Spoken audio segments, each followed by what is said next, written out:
नमस्कार मित्रांनो, शुभ सकाळ. आपल्या ट्रेडिंग जर्नीमध्ये काल मी काही ट्रेडिंग वगैरे केली नव्हती, त्यामुळं त्याचा काल काही व्हिडिओ वगैरे काही बनवला नाही. ट्रेडिंग संदर्भात जी काही लर्निंग द्यायची आहे मला तुम्हाला, ती लर्निंग मी त्या व्हिडिओमध्ये व्यवस्थित पद्धतीने एक्सप्लेन केलेली आहे. नक्कीच तुम्हाला त्या लर्निंगचा कुठं ना कुठं तरी फायदा होईल. त्याच्यासाठी तुम्ही लवकरात लवकर आपल्या चॅनलला फॉलो, लाईक, सबस्क्राईब करा आणि बेल आयकॉन प्रेस करा, जेणेकरून तुम्हाला आपले येणारे नवनवीन व्हिडिओ लवकरात लवकर मिळून जातील व तुम्ही ते बघून घ्या की मी कशा पद्धतीने रिस्क मॅनेजमेंट फॉलो करतो, कशी सायकॉलॉजी मेंटेन राहते, कशी सायकॉलॉजी मेंटेन ठेवावी लागते, वेट कसा करायचा, कुठे टार्गेट, कुठे स्टॉप लॉस लावायचा, या संदर्भात तो व्हिडिओ आहे. चला तर मग आजचं लॉजिक तुम्हाला सांगतो की आज मी ट्रेड कसा घेतला आणि कुठे घेतला. ओके, तर हे बघा, आजचा जो ट्रेड आहे तशी माझी एंट्री थोडीशी लेटच झाली, लवकर व्हायला हवी होती. परंतु हे बघा, आजचा ट्रेड घेण्यामागचं कारण काय, ही जी पहिली बुलिश कॅन्डल आहे त्याच्यानंतर ही एक रेड कॅन्डल बनवली. ह्या हायवरती आपल्याला एंट्री घ्यायची होती, म्हणजे समथिंग आपली एंट्री व्हायला पाहिजे होती कुठं, 1039ला, बरोबर आहे. आपली एंट्री 1039ला झाली नव्हती, कारण की थोडंसं मी दुसरे चार्ट बघत होतो, त्यामुळे थोडासा लेट झाला. माझी एंट्री झाली बघा इथे 1046 रुपयाला. भलेही ती लेट झाली तरीसुद्धा मला 1:2चं टार्गेट त्यामध्ये अचीव झालं आहे. तर का अचीव झालं आहे, कारण की काय असतं माहिती आहे का, ज्यावेळेस ट्रेंडिंग स्टॉक असतो त्यावेळेस तुम्ही भलेही एंट्री 2-4 रुपयानं लेट जरी घेतली तरीसुद्धा त्याच्यामध्ये तुमचं टार्गेट अचीव होण्याचे चान्सेस असतात. कारण की काय माहिती आहे का, ज्यावेळेस तुम्ही एंट्री घेत असता त्यावेळेस फक्त कॉन्फिडन्स हा असला पाहिजे आपल्यामध्ये आणि एक पॉझिटिव्ह ॲटिट्यूड हा असला पाहिजे की यार आपण जिथं एंट्री घेतो आहे त्याच्यामध्ये आपल्याला फक्त पर्टिक्युलर एवढ्या पॉईंटचा, म्हणजे किती 8, 9, 10 पॉईंटचा जो काय आहे तो स्टॉप लॉस घ्यायचा आहे आणि एक 10-20 पॉईंटचं जे काय टार्गेट आहे ते अचीव करायचं आणि बाहेर पडायचं आहे. त्याच्यानंतर तो स्टॉक कुठे गेला आहे, काय गेला आहे, ह्याच्याकडं कसल्याही पद्धतीचं लक्ष द्यायचं नाही. हां, ठीक आहे, तुम्ही एक नॉलेज म्हणून त्याच्याकडं बघू शकता, मी नाही म्हणत नाही.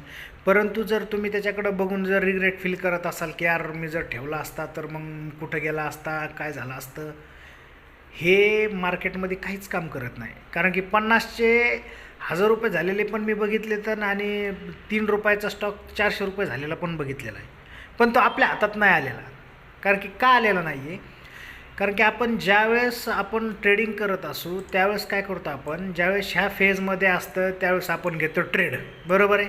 पण ज्यावेळेस समजा हा स्टॉक ह्या फेजमध्ये आहे, बरोबर आहे, ह्या फेजमध्ये आपल्याला वेट करता आलं पाहिजे.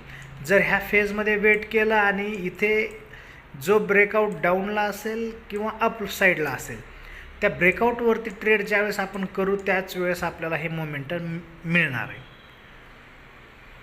त्याच्याशिवाय आपल्याला मोमेंटम मिळत नाही. आणि ते मोमेंटम जर कॅप्चर करायचं असेल तर त्याच्यासाठी तुम्हाला महत्त्वाची आहे लर्निंग.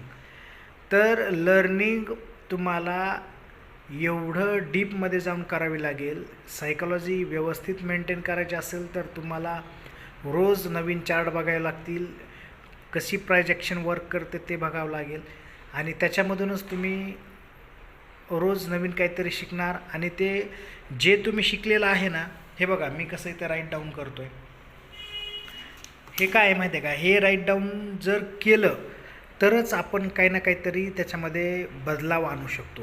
हे बघा, आपण शाळा वगैरे शिकतो, त्याच्यामध्ये जर आपण अभ्यास आणि सराव जर नाही केला तर आपल्याला पुढं परीक्षेमध्ये काय येणार आहे का, नाही. तर त्याच्यासाठी ह्या पण फील्डमध्ये तेच आहे की तुम्हाला प्रॅक्टिस करावी लागेल. ते म्हणतात ना, प्रॅक्टिस मेक्स मॅन परफेक्ट. तर प्रॅक्टिस हे एकमेव असं साधन आहे की जे आपल्याला यश प्राप्त करून देऊ शकतं, आणि त्याच्यासाठी कन्सिस्टन्सी महत्त्वाची आहे. तुमचं जे काही पुढे होणारी वेल्थ क्रिएट आहे ती फक्त तुमची ह्याच गोष्टीमुळे होणार आहे. डिसिप्लिन, सायकॉलॉजी, वेट, वॉच, ह्या सगळ्या गोष्टी मेंटेन राहणं गरजेचं आहे. सो त्याच्यासाठी तुम्हाला होईल तेवढं प्रॅक्टिस करणं गरजेचं आहे. आता ह्याच्यामध्ये बघा समथिंग काहीतरी 412 काहीतरी रुपयाचा मी प्रॉफिट केलेला आहे. माझी क्वांटिटी काही जास्त नव्हती. आय थिंक एक मी 20 क्वांटिटी पंच केलेली इथे आणि त्याच्यावरती एवढा माझा प्रॉफिट झालेला आहे. तुम्हाला मी तसा तो त्याचा एक हे टाकतो, फोटो वगैरे टाकतो त्या PNLचा, म्हणजे तुम्हाला पण समजून जाईल की यार यस हो केलेलं आहे. आणि दुसरे जे 2 ट्रेड घेतलेले होते मी, एक सेकंद तुम्हाला दाखवतो. ONGC हे बघा, याच्यामध्ये पण ट्रेड घेतलेला होता, पण ज्यावेळेस मार्केट डाऊन साईडला येत होतं त्यावेळेसच मी या ट्रेडमधून बाहेर पडलेलो आहे. समथिंग इथं ज्यावेळेस ही ट्रेंड लाईन ब्रेक करत होता त्याच वेळेस मी इथून बाहेर पडलो. काहीतरी 100 काहीतरी रुपयाचा एक लॉस मी घेतला आणि बाहेर पडलो. आणि त्याच्यानंतर बघा HDFCला मी ट्रॅक केल्यानंतर बघितलं तर HDFCमध्ये सुद्धा मी इथं एक ट्रेड घेतला होता. एकदम छोटासा ट्रेड होता, समथिंग काहीतरी एक 10 पॉईंटचा काहीतरी ट्रेड होता. तर ह्या 10 पॉईंटच्या ट्रेडमध्ये पण मी आय थिंक 70 काहीतरी रुपये प्रॉफिट केला आणि बाहेर पडलो, कारण की ते रिव्हर्स दाखवत होतं त्यामुळे बाहेर पडलो. कारण की अशामध्ये काय झालं तुम्हाला एक गोष्ट सांगतो, निफ्टी आणि बँक निफ्टी कधी कुठून एकदम रिव्हर्स मारतील ह्याची काहीच गॅरंटी राहिलेली नाही आहे. सो त्यामुळं मी तिथून थोडंसं भीती वाटली मला की यार नको, रिव्हर्स जर मारलं तर आहे तो पण प्रॉफिट जाईल. सो त्यामुळं मी ते सोडलं आणि बाहेर पडलो. ओके, तर चला अशा पद्धतीचा आजचा माझा ट्रेड होता. नक्कीच तुम्हाला जर याच्यामधून काही शिकायला मिळालं असेल तर शिका.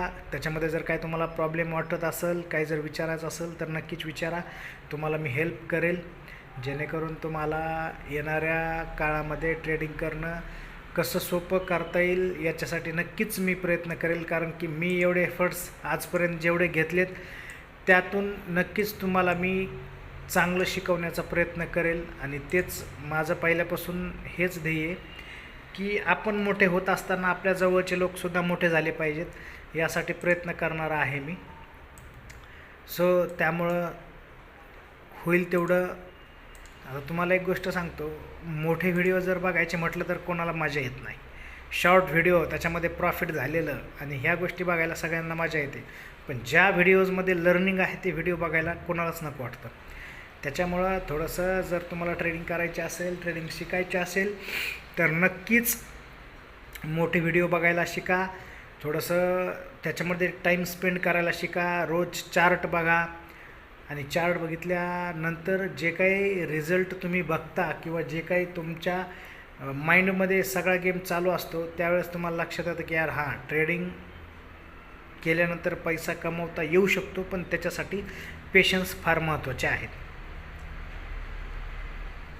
त्यामुळे होईल तेवढं प्रॅक्टिस करा. प्रॅक्टिस केल्यानंतर नक्कीच आपल्याला लवकर गोष्टी समजून येतील. चला तर मग आज एवढंच. थँक्यू.